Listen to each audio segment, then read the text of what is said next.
नाज़रीन, आपने बचपन से सुना होगा कि घर में मकड़ी के जाले बिल्कुल नहीं होने चाहिए।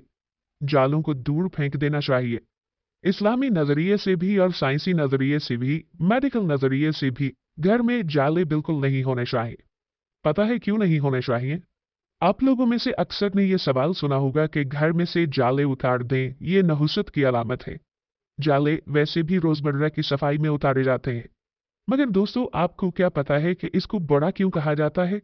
आज की इस वीडियो में हम इसी बारे में बात करेंगे। दोस्तों, मकड़ी बच्चे पैदा करने के बाद बच्चे के बाप को कत्ल क्यों कर देती है? तहकीक के मुताबिक मादा मकड़ी बच्चे देने के बाद नर मकड़ी यानी बच्चों के बाप को कत्ल करके घर से बाहर फेंक देती है। फिर जब औलाद बड़ी हो जाती है तो अपनी माँ को कत्ल करके ये बच्चे घर से फेंक देते हैं। कितना अजीबोगरीब और यकीनन बदतरीन घराना है। ये सुनने के बाद आपके भी रोंगटे खड़े हो गए होंगे।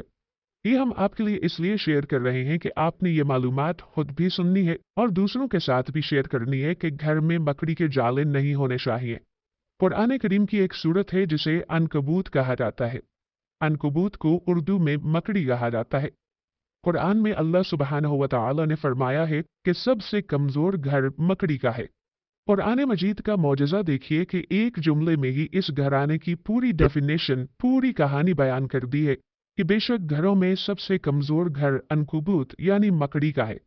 अगर ये इंसान इल्म रखते हैं तो इंसान मकड़ी के घर की ज़ाहिरी कमजोरी को तो जानते थे, मगर इसके घर की मानवी कमजोरी यानी दुश्मनी और खाना जंगी से बेखबर थे। दोस्तों, याद रखें कि आज जदीद साइंस की वजह से इस कमजोरी से भी इंसान वाकिफ हो गया है। इसीलिए अल्लाह सुब्हानहू व तआला ने फरमाया, अगर ये इल्म रखते यानी इंसान यानी मकड़ी के घर की घरेलू कमजोरी और दुश्मनी से वाकिफ होते। अल्लाह सुब्हानहू व तआला ने एक पूरी सूरत का नाम इस बुरी खुसूसियत वाले कीड़े के नाम रख दिया जिसका नाम मकड़ी है। हालांकि इस सूरा के शुरू से आखिर तक गुफ्तगू इस मकड़ी के बारे में नहीं है, बल्कि फितने के बारे में है।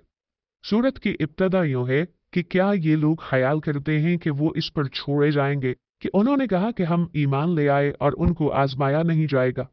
दोस्तों, याद रखें, मकड़ियों के घर की कमजोरियों से मुतालिक जो बात कुरान मजीद में 1400 साल पहले बयान की गई थी, जदीद साइंस और जदीद मेडिकल साइंस आज इसे तस्लीम करने पर मजबूर है। कुरान पाक अल्लाह सुब्हानहू व तआला का कलाम है। इसका एक एक हर्फ अपने अंदर मुकम्मल एक फलसफा छुपाए हुए है।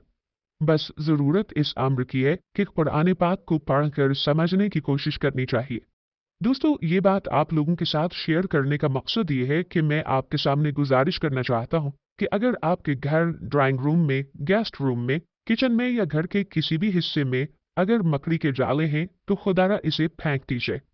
ये नहुसत की अलामत है। अल्लाह पाक ने मकड़ी के घर के बारे में जो आपके साथ इरशाद फरमाया और इसका जो फलसफा है कि मादा जब बच्चे जनती है तो नर को मारकर घर से दूर फेंक देती है और वही बच्चे जब बड़े हो जाते हैं तो मां को मारकर घर से बाहर निकाल देते हैं। ये एक नहुसत की अलामत है और साइंसी तौर पर भी बताया गया है। और वैसे भी मकड़ी बुरी लगती है और घर में गंदगी फैलाती है, लिहाजा इनको घर में नहीं होना चाहिए। इसीलिए कहा गया है, और आपने बचपन में अक्सर सुना होगा कि मकड़ी के जाले घर में नहीं होने चाहिए। इसके पीछे का फलसफा आज आपको मालूम हो गया होगा।